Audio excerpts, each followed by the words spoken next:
make a list of the ideal qualities that you know you don't have and they are in God, that must be part of your life. Make a whole list of your ideal self. You just want to picture it. What is the ideal qualities that are in God that are not in me right now? Make a list of them. And then challenge yourself. What are the patterns of life that I have that God will not be like that? Jesus will not be like that. What are the habits that are not in God that are in me?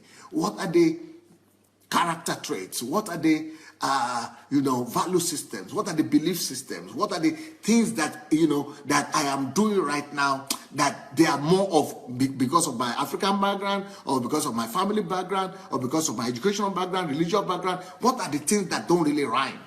So to put those two lists together and then form one ideal one to create an ideal picture of yourself, the you that you really think, the ultimate picture of yourself, the ultimate picture of yourself.